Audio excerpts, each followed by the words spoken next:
que nós devemos desejar ardentemente o genuíno leite espiritual que nos é dado para a salvação, para crescimento espiritual, para não incorrermos em erro, como o próprio apóstolo Pedro escreve na segunda carta, no capítulo 3, versículos 17 e 18.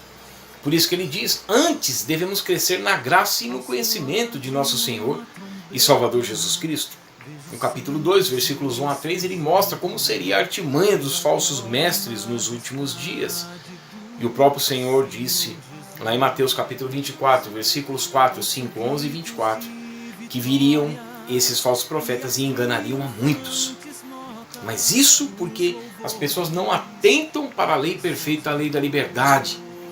Não atentam para aquilo que é o único pré-requisito para nos mantermos vivos espiritualmente, como o próprio apóstolo Paulo diz na primeira carta, no capítulo 4, no verso 2 de 1 Coríntios, que o que se requer dos dispenseiros é que permaneçam fiéis, porque esses que fazem isso, eles obedecem ao Senhor, como está escrito em João capítulo 5, verso 39, que nós devemos examinar as Escrituras. Lucas, o médico amado, ele era um seguidor de Paulo, ele não andou com Cristo fisicamente. Ele diz na primeira carta, no livro, no Evangelho de Lucas, capítulo 1, versículos 1 a 4, que ele fez acurada investigação para que então as pessoas pudessem ter esperança e confirmadas na fé, como o apóstolo Pedro diz na segunda carta, no capítulo 1, verso 19, que nós devemos ter confirmado a palavra dos profetas e fazemos bem em entendê-la, porque é como uma candeia que brilha em lugar tenebroso até que a luz da alva nasça em nossos corações.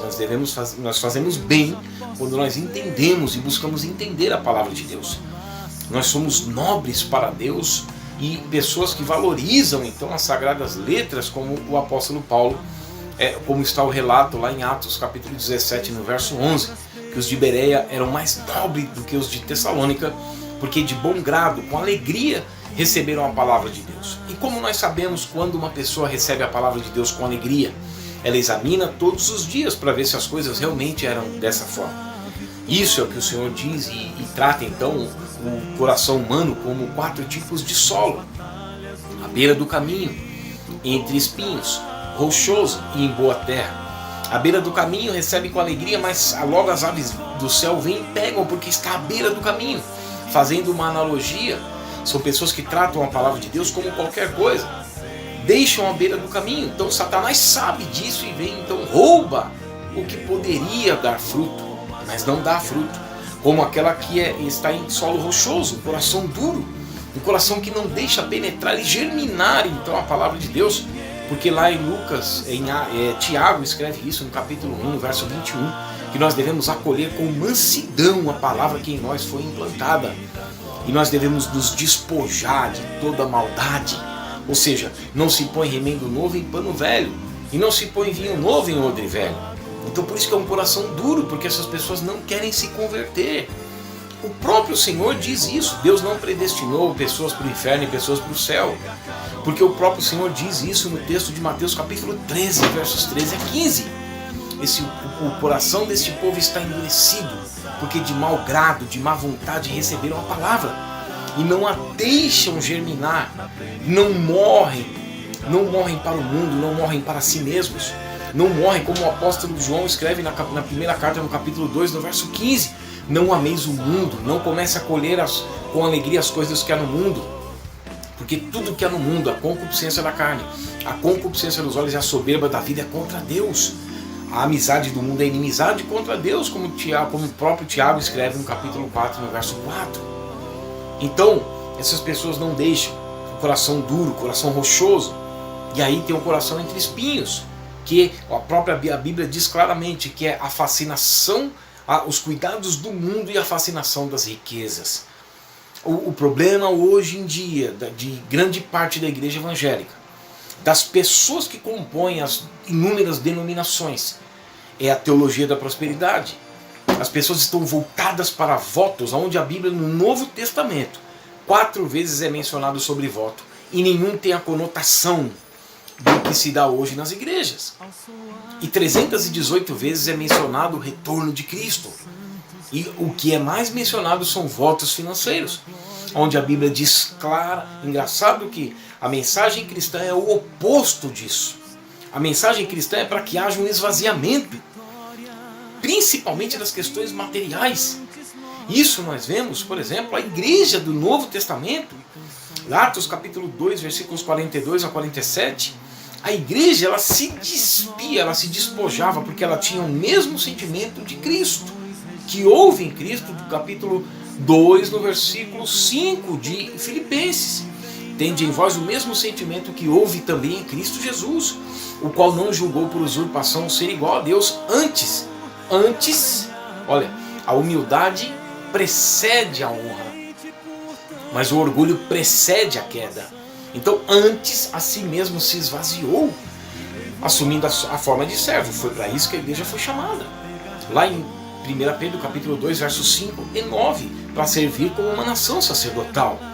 E aí a igreja do Novo Testamento, de Atos capítulo 2, versos 42 e 47, eles tinham como o que encabeçava a vida cristã era a doutrina dos apóstolos. Então, eles perseveravam todos os dias na doutrina dos apóstolos, na comunhão, no partir do pão e nas orações. Havia temor em cada alma, eles se despojavam do que tinham. A mesma coisa fala em Atos capítulo 4, versos 32 a 37. A própria ordenança do Senhor Jesus em Mateus 6,19, não ajunteis tesouro sobre a terra. A própria orientação do apóstolo Paulo em 1 Timóteo capítulo 6, versos 9 e 10. Versos 8 a 10. Que se tivermos com que comer e com que nos vestir. A orientação de Hebreus capítulo 13, verso 5, acomodai-vos nas coisas humildes. Então, nós temos inúmeras advertências bíblicas com relação à questão financeira. Então, o que diz lá do solo entre espinhos?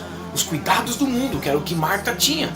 Marta ficava agitada de um lado para o outro. E Jesus disse, Marta, Marta, você anda inquietas e te preocupas com muitas coisas. Em nenhum momento a Bíblia não diz para não trabalhar. Pelo contrário, o apóstolo Paulo diz, aquele que não trabalha não come, para que outros não sejam pesados para a comunidade. O que não trabalha não come, do suor do seu rosto comerá o seu pão. Então a Bíblia manda trabalhar.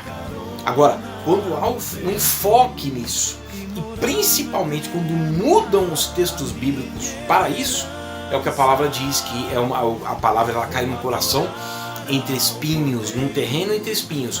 Os cuidados do mundo e a fascinação das riquezas sufocam e não deixam então produzir frutos. São pessoas que vão para a igreja, mas elas são iludidas pelos falsos profetas. Elas começam a olhar, veja que a igreja ela sempre se distinguiu, como a palavra diz, com a sã doutrina, uma vida em santificação, e o favor e o socorro aos necessitados. É isso que Paulo escreve a Tito, lá no capítulo 3, verso 14.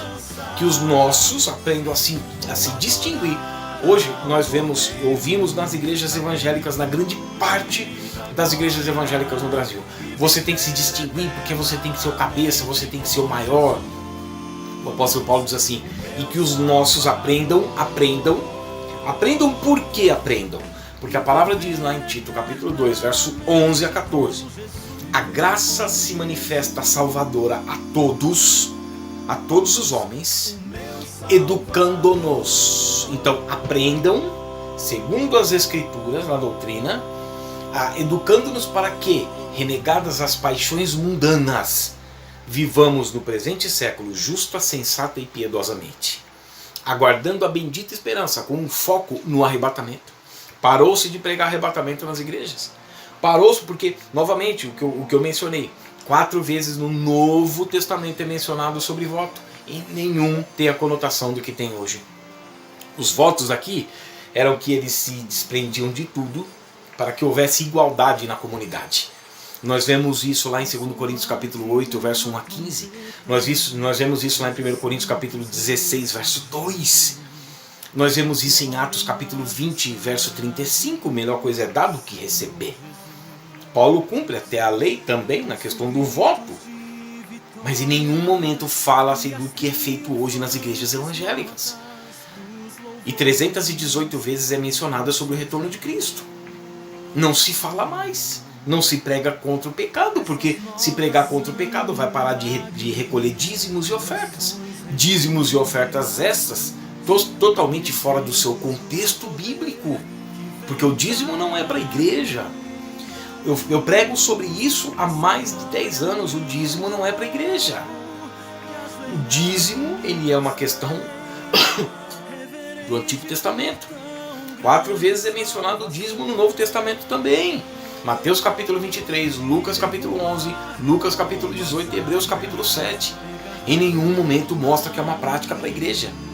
Nós vamos rodar as cartas dos apóstolos, que é onde deve estar focada a nossa fé. E perseveravam na doutrina dos apóstolos, doutrina de Dashé, conjunto de ensinamentos. E perseveravam na doutrina dos apóstolos. Ninguém pode me mostrar na doutrina dos apóstolos a prática do dízimo dentro da igreja cristã. Então, nós vemos que as pessoas elas estão voltadas para isso. E aí Paulo continua dizendo, aguardando a bendita esperança. Parou-se, nós paramos. A igreja evangélica no Brasil parou de aguardar a bendita esperança. Nós não. Eu estou fora desse bolo. Aguardando a bendita esperança, a qual o nosso grande Deus e Salvador Jesus Cristo se deu a si mesmo para gerar, para formar um povo exclusivamente seu, zeloso de boas obras. Agora, o que é ser um povo exclusivamente do Senhor? É a semente, a palavra de Deus, que caiu em boa terra, e essa produziu fruto a 100, a 60 e a 30 por 1. Isso quer dizer aqueles que vivem para o Senhor, de 2 Coríntios capítulo 5, verso 14 a 17. E aí a palavra diz assim, o amor de Cristo nos constrange, julgando nós isso, um morreu por todos, logo todos morreram. Veja comigo aqui se existe algum estudo bíblico para entendermos isso. Veja se não há uma rebelião verdadeiramente contra a palavra escrita de Deus. E aí nós vemos esses montes de pastores da fama fazendo piada em cima dos altares, deturpando totalmente a ordem do Senhor para o casamento, onde cada um dentro do casamento deve ter o seu papel. Eles deturpam completamente tudo, todas as escrituras, porque sabem que isso é que vai atrair as pessoas. Porque a palavra diz que nos últimos dias muitos apostatariam da fé, como o apóstolo Paulo fala em 2 Timóteo capítulo 4, verso 1 a 4. 1 Timóteo capítulo 4, verso 1 a 4. 2 Pedro capítulo 1, capítulo 2, verso 1 a 3. E aí muitos apostatariam da fé, então eles deturpam todas as escrituras e vivem para si mesmos, como o apóstolo Paulo diz em Efésios capítulo 4, versículo 17. Andam na vaidade do seu próprio pensamento, e discorrendo o texto ele diz assim, mas não foste assim que aprendestes a Cristo. Porque se nós aprendemos a Cristo, como a palavra diz em Colossenses capítulo 2, verso 6, assim como nós aprendemos a Cristo, assim recebemos a Cristo, assim andemos nele arraigados, nele edificados e confirmados, crescendo em ações de graças. E isso é o que continua dizendo em 2 Coríntios capítulo 5, verso 14 a 17. Julgando nós isso, um morreu por todos, logo todos morreram nas águas batismais, como está em Colossenses capítulo 2, verso 11 a 14, verso 11 a 17. Vai discorrendo tudo isso. Que nós morremos à semelhança da morte de Cristo nas águas batismais e ressurgimos para uma nova vida, e agora então nós vivemos para Ele. Por isso que as pessoas estão buscando as suas próprias convicções, os seus próprios pensamentos. E se vão para um lugar onde está pregando de fato a Bíblia, elas fogem desse lugar, porque é o que a Bíblia fala que aconteceria. Então, julgando nós isso, um morreu por todos, logo todos morreram. Para que aqueles que vivam, não vivam mais para si mesmos, mas para aqueles que por ele morreu e ressuscitou. Não vivam mais para si mesmos, mas para aqueles que por ele morreu e ressuscitou. E aí vai discorrendo e diz, e se alguém está em Cristo, e se alguém está em Cristo, é nova criatura. As coisas velhas se passaram e tudo se fez novo. Isso é o Evangelho, gente. Então nós devemos imitar aqueles que verdadeiramente se voltaram para a mensagem cristã. Nós devemos então olhar para aqueles que não fizeram isso, olhar para os que estão hoje também não fazendo isso e tomar o caminho oposto. O caminho em direção ao Senhor, o caminho em direção às sagradas letras. Porque a palavra diz em Provérbios 29, 18, que onde não há profecia ou a pregação das Escrituras, como diz lá a profecia, profetizar em 1 Coríntios 14, quando não há pregação genuína do Evangelho, mensagem expositiva da Bíblia, como dizem Salmo capítulo 130, capítulo 119, verso 130, a exposição da tua palavra dá luz e entendimento aos simples. Se não houver isso, acontece o que está em Provérbios 29, 18. Onde não há pregação das Escrituras, onde não há profecia, o povo se corrompe. Então nós devemos olhar para isso e nos afastar e nos voltar cada vez mais para as Escrituras sagradas. Amém? Deus abençoe a tua vida em nome do Senhor Jesus.